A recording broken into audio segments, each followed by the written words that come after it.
Welcome back to my channel. नमस्कार. आज मी तुम्हाला गुळातील पौष्टिक डिंकाच्या लाडूची रेसिपी दाखवणार आहे. चला तर मग त्यासाठी लागणारे साहित्य पाहूया. इथं मी अर्धा किलो खोबऱ्याचा किस घेतलेला आहे, 1 किलो गुळ घेतलेला आहे, 1 किलो तूप घेतलेला आहे, वेलदोडे जायफळची पावडर घेतलेली आहे, बेदाणे घेतलेले आहेत, काजू 200 ग्रॅम घेतलेले आहेत, बदाम 200 ग्रॅम घेतलेले आहेत, अर्धा किलो खारीक पावडर घेतलेले आहे, चवीपुरतं मीठ घेतलेलं आहे, कॅरबीज घेतलेले आहेत, पिस्ता घेतलेला आहे, इथं 300 ग्रॅम मी डिंक घेतलेला आहे व खसखस घेतलेले आहे. चला तर मग रेसिपीला सुरू करूया. गॅस ऑन करून घ्यायचा आहे व इथं बुट्टी ठेवून घ्यायची आहे. त्यामध्ये आता पहिल्यांदा 2 चमचे मी तूप घालणार आहे.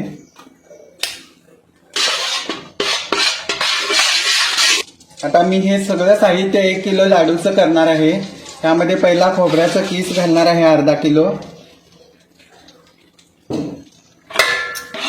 व्यवस्थित असं हे खोबरं परतून घेणार आहे लालसर होईपर्यंत. आता इथं मी 7 मिनिटं मंद आचेवर हे खोबरं परतून घेतलेलं आहे. आता मी यामध्ये खसखस ऍड करणार आहे. त्यानंतर अर्धा किलो घेतलेली खारीक पावडर ऍड करणार आहे व व्यवस्थित असं मिक्स करून घेणार आहे. आता मी हे 1 किलो लाडूचं प्रमाण घेतलेलं आहे. 1 किलो म्हणजे अर्धा किलो खारीक पावडर व अर्धा किलो खोबरं पावडर. आता इथं परत मी 2 ते 3 मिनिटं हे मिश्रण परतून घेतलेलं आहे. आता गॅस बंद करून घ्यायचा आहे व हे मिश्रण खाली घ्यायचं आहे.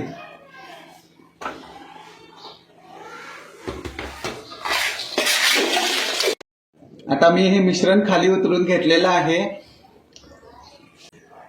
आता मी परत गॅस ऑन करणार आहे व पॅन ठेवून घेणार आहे व आता यामध्ये तूप घालणार आहे. जवळजवळ एक अर्धा किलो मी तूप आता घालणार आहे यामध्ये, कारण मला आता डिंक तळून घ्यायचा आहे. तूप जास्त घातलं तरच डिंक व्यवस्थित फुलतो, त्यामुळे तूप जास्ती घालायचं आहे. आता इथं आपलं तूप गरम झालेलं आहे. आता डिंक तळून घ्यायचा आहे. थोडा थोडा डिंक घालायचा आहे.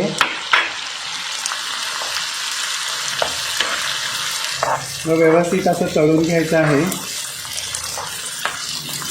आजकाल बाजारामध्ये खोबरं पावडर सुद्धा मिळत आहे, त्यामुळे तुम्ही खोबरं पावडर वापरला तरी पण चालतंय.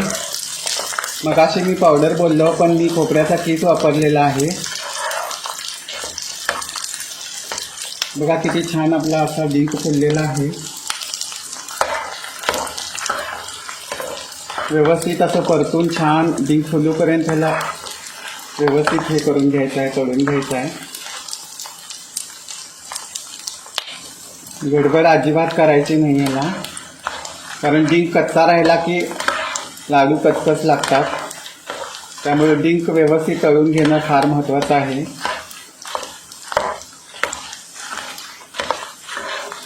गॅस थोडा स्लो करायचा आहे व व्यवस्थित असं डिंक छान परतून घ्यायचं आहे. व्यवस्थित असं फुलून वर आल्यानंतरच मग डिंक काढायचं आहे. व ती मिश्रणाची बुट्टी मी इकडं जवळच ठेवलेली आहे. आता हे डिंक तळून होईल तसं मी त्यामध्ये काढणार आहे व परत राहिलेला डिंक तळून घेणार आहे. इथं आता सगळा डिंक मी तळून इथं घातलेला आहे. आता मी बदामाचे काप तळून घेणार आहे.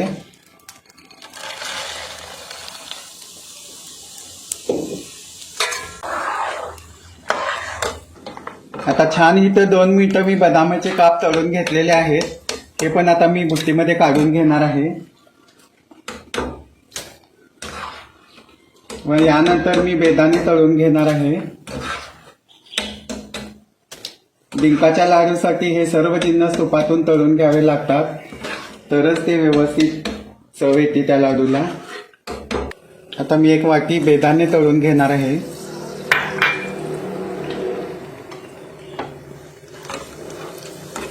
हे बघा, हे तुपामध्ये घातल्यानंतर व्यवस्थित असं किती छान फुलून वर येतात.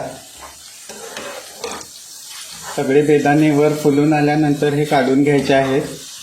नंतर मग काजू भाजून घ्यायचे आहेत.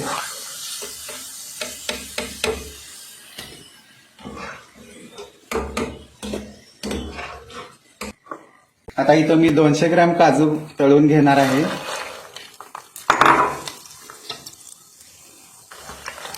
छान लालसर होईपर्यंत हे पण तळून घ्यायचं आहे. आता इथं छान आपले काजू लालसर झालेले आहेत. हे पण आता मी बुट्टीमध्ये काढून घेणार आहे.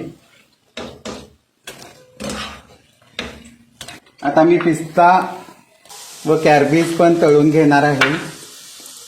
आता इथं आपले पिस्ता व कॅरबीज पण तळून झालेले आहेत. आता गॅस बंद करून घेऊया व हे सर्व मिश्रण यामध्ये आता घालायचं आहे तुपासहित. आता 2 चमचे वेलदोडे जायफळची पावडर घालायची आहे व हे सगळं एकजीव करून घ्यायचं आहे.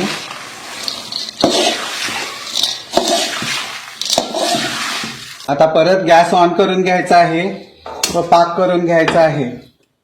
इथं मी 1 किलो गुळाचा पाक करणार आहे. त्यामध्ये पाऊण ग्लास पाणी घालायचं आहे व व्यवस्थित आता पाक तयार करून घ्यायचा आहे.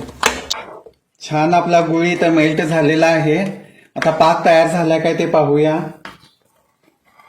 हे पहा, अशी तार यायला पाहिजे. ह्याच्यासाठी मला 15 मिनिटं लागलेत. आता हा तयार झालेला पाक मिश्रणामध्ये ओतायचा आहे, पण एकाच वेळी सगळा ओतायचा नाही, थोडा थोडा ओतायचा आहे. आता यातला मी निम्मा पाक यात ओतून घेणार आहे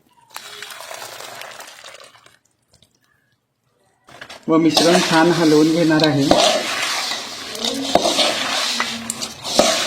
आता यामध्ये राहिलेला पाक ओतून घेणार आहे व परत मिश्रण फिरवून घेणार आहे.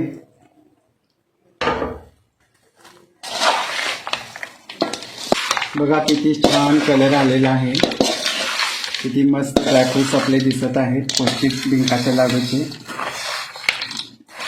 हे सुद्धा लाडू माझे Dubai, America, London, Canada, California या देशात जातात. तिकडून पण याला खूप मागणी आहे.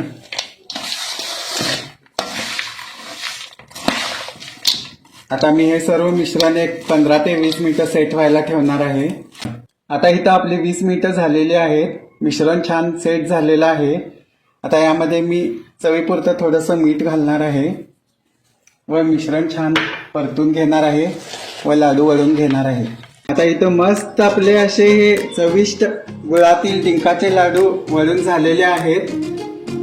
हे लाडू तुम्ही नक्की घरी ट्राय करून पहा आणि आवडल्यास कमेंट सेक्शनमध्ये कळवा. आवडली असेल तर चॅनेलला लाईक, शेअर आणि सबस्क्राईब करा. Thanks for watching.